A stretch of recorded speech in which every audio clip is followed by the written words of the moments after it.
जैसी धनबाद तो कोयला माफिया नाम आवा है दिमाग में, जामताड़ा जैसी नाम आवा है तो साइबर क्राइम। देख ले आज खुले मन से हम बोला है, क्योंकि हिंदी में बोला है, दो चार को बाहर के अधिकारियों समझते हैं। आज हम खुले मन से बोलते हैं, मीडिया के माध्यम से बोलते हैं कि हम साइबर क्राइम के समर्थक नहीं है, लेकिन उसके दिमाग का हम प्रशंसा करेंगे। हम साइबर क्राइम के समर्थक नहीं है, लेकिन मानना होगा कि उसका दिमाग तो डीसीएसपी से तेज चलता है। और यदि ऐसा है तो जामताड़ा के विधायक को, यहाँ के सांसद को अविलंब तुरंत यहाँ आईटी कॉलेज की स्थापना करनी चाहिए, और जो दिमाग गलत रास्ते में अपराध की ओर जा रहा है उसे राज्य के हितार्थ में यूज करना चाहिए।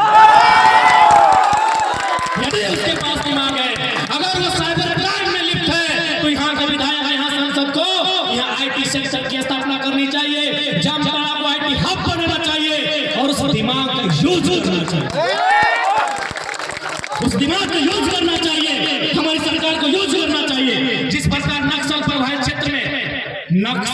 क्षेत्र में क्या होता है न, जो वहां के स्थानीय युवा हैं उनको प्राथमिकता दिया जाता है कि आपको नौकरी में पहले रखेंगे ताकि नक्सल का समस्या गिरे, उन लोग नक्सली ना बने, इसलिए सरकार उनको विशेष पैकेज देती है, शिक्षा में छूट देती है, नौकरी में छूट देती है, ताकि ये लोग नक्सली गतिविधियों की ओर ना बढ़े बल्कि ये सामाजिक गतिविधियों में आए। तो जब नक्सली गतिविधियों में युवा नहीं जाए, इसके लिए आप उनको छूट देते हैं, तो साइबर क्राइम के अपराध में युवा नहीं जाए, इसके लिए जामताड़ा में आईटी कॉलेज की स्थापना होनी चाहिए, बेहतर इंजीनियरिंग कॉलेज की स्थापना होनी चाहिए, ताकि वो दिमाग मिसयूज नहीं हो पाए। लेकिन इतना आदमी सोचता है तब तो, इतना आदमी बुझता है तब तो। इरफान का बड़ी अच्छा बोलो, खाली बोलो करो कुछ ना। एक दिन इरफान के वीडियो सुन लियो, बोलो राज पल्लीवाल हम हैं तुम्हारा हितैषी। हम कहले अच्छा बात है तो झारखंड के खूबसूरती कि एक मुस्लिम ब्राह्मण का हितैषी, एक ब्राह्मण पिछड़ा वर्ग का हितैषी, एक आदिवासी हरिजन का हितैषी। बहुत खूबसूरत बात है कि इरफान अंसारी ने ये बात कहा, हम समर्थन करते हैं। लेकिन हम इरफान दादा को कहेंगे आप मुस्लिम और अल्पसंख्यक और ओबीसी का भी हितैषी बनिए, आप ओबीसी वर्ग से हैं। ओबीसी का आरक्षण 14% कर दिया गया है, आबादी 54% है, ओबीसी का हितैषी कब बनेगा? और उस ओबीसी में इरफान दा आपके समुदाय के लोग 15% आते हैं। इरफान दा को मैं कहना चाहूंगा, ठीक अच्छी बात है, राज परिवार का हितैषी आप बनिए, हम मना नहीं कर रहे हैं, लेकिन आप जिस वर्ग से आते हैं वो पिछड़ा वर्ग है, और उस वर्ग में आपके समुदाय के लोग 15% आते हैं। आप उसकी चर्चा सदन में कब कीजिएगा? आपकी सरकार है, आपकी सरकार है। जब झारखंड अलग हुआ था, पिछड़ों का आरक्षण 27% था, आज 14 क्यों है? कब चर्चा कीजिएगा? क्या पिछड़ा वर्ग केवल वोट बैंक बन के रहेगा? चर्चा करना होगा। इस राज्य में जो लोग हैं सबका चर्चा करना होगा, चाहे आदिवासी रहे, हरिजन रहे, स्वर्ण रहे, सबकी चर्चा कीजिए। लेकिन जो 54% ओबीसी है, इरफान दा उसकी चर्चा कब कीजिएगा? उसमें तो 15% आपके लोग हैं, आप ही के बिरादरी के लोग 15% है, लगभग 50 लाख है। आप उनकी हितैषी कब बनिएगा? आप उनका हितैषी कब बनिएगा? अगर नहीं बन पाते हैं तो हम आपको सलाह देंगे इरफान दा को, क्योंकि हम आपके हितैषी हैं। इरफान दा राज परिवार के हितैषी हैं, हम इरफान दा के हितैषी हैं। हम उनको संदेश देंगे, राजनीति अगर नहीं बन पाती है, डॉक्टर का काम कीजिए, डॉक्टर इरफान अंसारी है, डॉक्टर का काम कीजिए इरफान दा, हम आपके हितैषी हैं, दिल से आपको मानते हैं, और एक ही वो लीडर है जिसको हम फॉलो करके रखे। जब भी टेंशन होता है इरफान दा का वीडियो देखते हैं, तो हम आपके हितैषी हैं इरफान दा। आप डॉक्टरी का काम कीजिए, और नहीं तो सदन में जाइए और जो झारखंड का मुद्दा है उसको रखिए, क्योंकि आज तक आपके मुख से हमने कभी सदन के भीतर न 1932 का बात करते देखा है, न पिछड़ों के बारे बात करते देखा है, न नियोजन नीति पे बात करते देखा है, न 60-40 का विरोध करते देखा है। इसलिए इरफान दादा आपसे मेरा विनती होगा कि आप जाके सदन में बात रखिए, और नहीं रख पाते हैं तो 24 में हम लोग आपका बेहतर ऑफिस खोल देंगे, केबिन खोल देंगे, आप डॉक्टरी का काम कीजिए। आप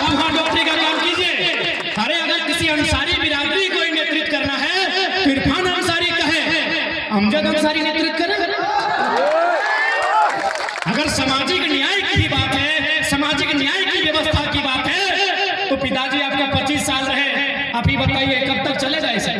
आपके पिताजी का सम्मान करते हैं, आपका भी सम्मान करते हैं, लेकिन एक डॉक्टर के रूप में, नेता के रूप में नहीं। क्योंकि आज तक आपने सदन में कभी झारखंड के मुद्दों पे बात नहीं रखा। हाँ, सदन के बाहर आपने खूब मनोरंजन किया, ये सच्चाई है। ये बात भी मानते हैं हम, दिल के बहुत नेक और साफ इंसान हैं। तो अगर पॉलिटिक्स आपसे नहीं होता है तो 2024 में बकायदा आइए, आप हम लोगों का गार्जियन बनिए, हम लोग को रास्ता दिखाइए। आपसे और चूंकि यहाँ के सांसद माननीय गुरुजी हैं, वो वृद्ध अवस्था में, उन पर हम कुछ नहीं कहेंगे, लेकिन कहीं ना कहीं इसमें हेमंत सोरेन की चालाकी है। यदि वो आदिवासी के हितैषी है, यहाँ बहुत सारे, और सुनील सोरेन है, गुरुजी राज्यसभा चल गए ना, माफी चाहिए, गुरुजी को राज्यसभा भेज दिया। यदि माननीय मुख्यमंत्री, चूंकि आदिवासी बंधु भी बहुत भारी संख्या में है और उनके समाज के लोग यहाँ भारी संख्या में है, तो मैं आपको बताना चाहूंगा, हमें तोहराने के कह चाहिए कि मुख्यमंत्री यदि आदिवासी हितैषी हैं तो बसंत सोरेन की जगह बुधू सोरेन को विधायक कहे नहीं बनाए, सीता सोरेन की जगह सुनीता सोरेन को कहे नहीं बनाए। और मैं पूरी ईमानदारी से कहना चाहूंगा, गुरुजी को भी इच्छा नहीं था राज्यसभा सांसद बनने का, क्योंकि आज तक उन्होंने एक भी सवाल नहीं किया है। हम गुरुजी का सम्मान करते हैं, लेकिन जो सच्चाई है उसको सुनिए। संसद में गुरुजी ने आज तक एक भी क्वेश्चन नहीं किया है, क्योंकि गुरुजी की इच्छा ही नहीं थी सदन में जाने की। हेमंत बोले बप्पा जो ना पेंशन टकवा दूसरा के कह दे देवे हटे कहा लगा हे बप्पा की इगला करे हैं जो ना कोई चुपचाप रोना।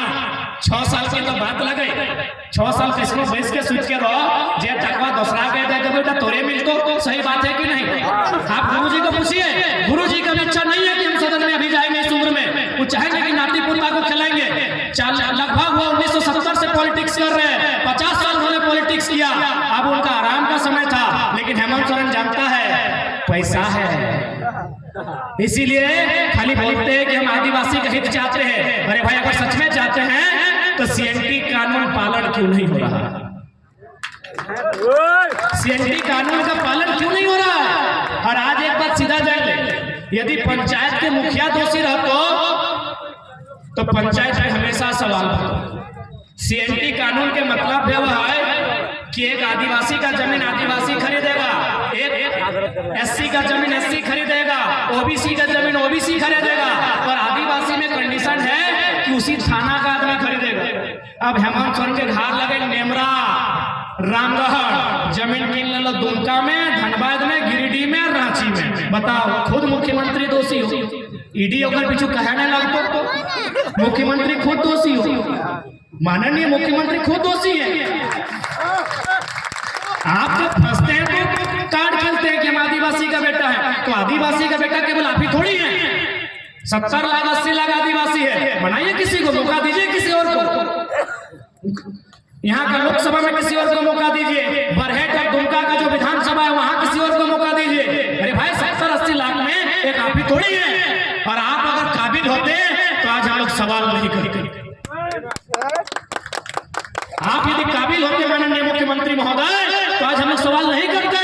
आप लाख बोलिए, अबुआ दिशा में अबुआ रहा, ये पूरा झारखंड को पता चल गया है कि बिना पिंटू श्रीवास्तव के इशारे के कुछ नहीं बोलते। पिंटू श्रीवास्तव है एगो मुख्यमंत्री के पीछे खड़ा रहा, तो लागे गंगा नदी पार के, ना ओकर बप्पा के अगलिता जमीन गेल है, ना ओकर चुलिया कटाइल है, ना नखवा उछलल है। ओहे काने काने कहत रहे मुख्यमंत्री के ये करना है, ये करना है।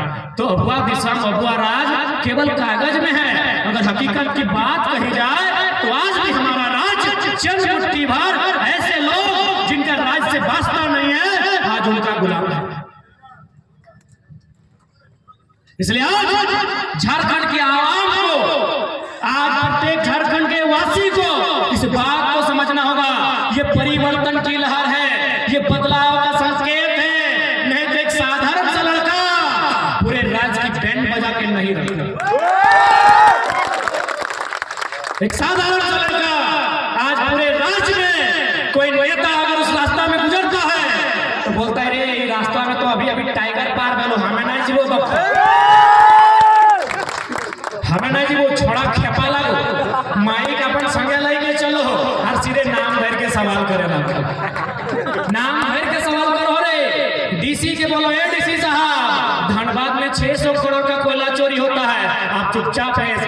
दाल में काला है। कुछ थोड़ा सबसे सवाल पूछो ये रास्तवा में हम ना जाए।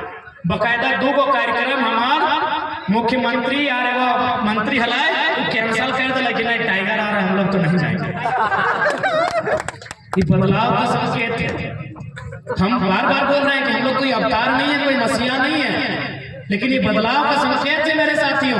नहीं तो आप सोच के देखिए हम क्या है, हमें की लगे एगो साधारण से गिदर एगो गरीब घर माटी के घर हमार 2 साल पहले जाए के हमार जिंदगानी चेक कर ले, फुटबॉल खेला लिए, 2 घंटा पढ़ा लिए, गिदर के पढ़वा लिए और इसने जिंदगी चल रहा है। लेकिन आज गोटे झारखंड में चर्चा के विषय ही है तो केवल अपन शिक्षा के जोर पे, केवल अपन निडरता के जोर पे, और सबसे महत्वपूर्ण कारण कि झारखंड बदलाव की ओर तैयार है। आज चूंकि हमने के युवा पीढ़ी से लड़ाई शुरुआत भेल है तो हमने के जानकारी होना चाहिए कि बिहार में लगभग 67 या 68 बीपीएससी के परीक्षा में, यानी बिहार के जितना साल बिहार राज्य गठन है जितना साल भला हमरा बुझाए 1-2% काम में तो उतना बीपीएससी के परीक्षा में। बीपीएससी बुझा ना जकर से लोग वीडियो सीओ डीएसपी बनो, जकर से डीईओ बनो, ओकरा बोलल जाए बिहार में बीपीएससी, झारखंड में जेपीएससी। तो बिहार में शायद 67 गो या 68 गो बीपीएससी के परीक्षा भय चुकल है, ज्यादा की कम नहीं। लेकिन झारखंड में कई गो वाले 23 साल में 7-10 गो कहे मानबे, एक गो में 3 गो में साइंस में कहे मानबे 7 गो, एक गो परीक्षा में 7वां 8वां 9वां 10वां मिले दे 252 गो सीट दे के और बोल भी 10 गो भई गेले कहे मानबे 7 गो। 23 साल के झारखंड में मात्र 7 गो जेपीएससी के परीक्षा भेलो। जेपीएससी यानी जकर से तोर गिदर गुतरो वीडियो बनतो, दरोगा बनतो, सीओ बनतो, टीओ बनतो, डीएसपी बनतो, वो परीक्षा नहीं दे रहा। जब परीक्षा नहीं दे रहा तो तोर गिदर गुतरो बालू चोरी करबे करतो, कोयला चोरी करबे करतो, तोर गिदर गुतरो साइबर क्राइम के अपराध में आगे बढ़बे करतो। चूंकि तोर राज्य में एक भी परीक्षा ढंग से नहीं हो रहा। तो ये बता सब पढ़ल लिखल गया, ऐसा थोड़ी है कि हम प्रधानमंत्री की तरफ फेंक रहा लियो तो सब पढ़ल लिखल लगा। बताओ कई गो जेपीएससी के परीक्षा भेलो, अभी हाल फिलहाल सीजीएल के परीक्षा के बात वाले भेलो, जेएसएससी जेई के परीक्षा 1.5 साल पहले रद्द भेल है, फिर रद्द भई गेलो भेलो।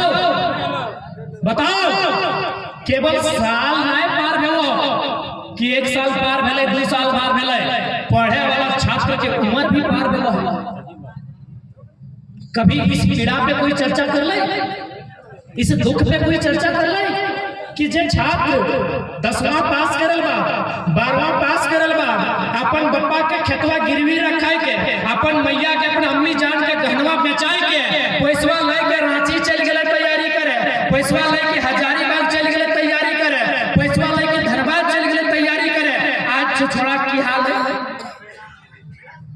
आज अगर की स्थिति है बताओ। हमने कई गो वीआईपी घर के किधर लगा, बताओ तो किस प्रकार पढ़ाई पढ़ रहा है। बताओ हमें अपन बताओ, हम पीएचडी कर रहा है, डॉक्टर ऑफ फिलोसफी, हमें अपन बात बतवाइयो। हमें बड़ी मुश्किल से हमार मैया में नरेगा में माटी काट के कभी हमने के घर में मकैया बेवो, चोरा बेवो, बुधनी हटिया में बेच के हमार फीस देले है। सब के इसने हाथ सब जितना भी पढ़े वाला भाई सब इसने पढ़े था तो नहीं मुश्किल से मुर्गी चेंगना बेच के, छगरी पटरू बेच के, काला भेड़ा बेच के, अरे अब तो खेत भी बेच के अपन किधर पुत्रों के चेन्नई की इंजीनियर के डिग्री लेते है, राजस्थान के कोटा की डॉक्टर के पढ़ाई करता है। सही बोला कि गलत बोला? इतना उम्मीद के साथ आंख में ख्वाब देख के, आंख में अरमान देख के हमने अपन पीढ़ी के, अपन छोटे छोटे भाई बहन के हजारीबाग, रांची, पटना, दिल्ली पढ़े भेजे है। और हमने के एगो पॉलिसी ना, हमने के यहाँ एगो पॉलिसी ना हो। कितना दुख के बात हो, सभी राज्य के पॉलिसी है। हमें हाल फिलहाल तेलंगाना के लिए वहाँ एगो बहन मिलने डॉक्टर करा है, ओकरा पूछले कि दीदी तेलंगाना और आंध्र प्रदेश के क्या कंडीशन है? वो कहलो देखिए हम तो आंध्र प्रदेश से हैं, तेलंगाना में नौकरी कर रही है प्राइवेट, इसीलिए सरकारी में हम लोग को मौका नहीं मिलता। हम कहले कहे दीदी? बोला तो तेलंगाना अलग कहे, यदि सरकारी नौकरी में आंध्र प्रदेश वाला फिर तेलंगाना में आके नौकरी करेगा तो तेलंगाना क्यों बना? यदि आंध्र प्रदेश का ही स्टूडेंट, आंध्र प्रदेश का ही लड़का लड़की तेलंगाना में आके सरकारी नौकरी करेगा तो तेलंगाना क्यों बना? तो वही सवाल तो झारखंड में है कि झारखंड बिहार से अलग क्यों बना भाई? क्यों बना? जब बिहार के लोग यहाँ अधिकारी बनेंगे, यूपी के लोग यहाँ ठेकेदार बनेंगे, वही लोग सारा चीज करेंगे, तो झारखंड काहे बना? हमको इस सवाल का उत्तर दे दे कोई। क्यों झारखंड बना भाई? क्यों झारखंड बना? हमको इस सवाल का उत्तर दीजिए। आप पढ़े लिखे लोग हैं, मैं साधारण सा लड़का है, हम आपसे सवाल पूछ रहे हैं। जो लोग बाहरी भीतरी के नाम पे विवाद करते हैं, मैं उनसे सवाल पूछ रहा हूँ। ये लड़ाई बाहरी भीतरी की नहीं है, ये लड़ाई झारखंडी अस्मिता की है, ये लड़ाई झारखंडी अधिकार की है, ये बाहरी भीतरी की लड़ाई नहीं है। बिहार यूपी के लोग महाराष्ट्र में भी हैं, वहां जाके बोले भोजपुरी भाषा मान्यता दे, बोले बंगाल में भी है, तमिलनाडु में भी है, केरल में भी है, तो झारखंड में मनमानी का है। झारखंड में थोड़ी हमने कहा कि बिहार के लोग, यूपी के लोग, एमपी के लोग, गुजरात के लोग महाराष्ट्र में भी रहते हैं, तेलंगाना में भी रहते हैं, गुजरात में भी रहते हैं, कर्नाटक में भी रहते हैं, वहां काहे नहीं रहते हैं? इनको झारखंड नहीं चाहिए, कहे तो झारखंड का आदमी बोका, झारखंड का आदमी धंधा,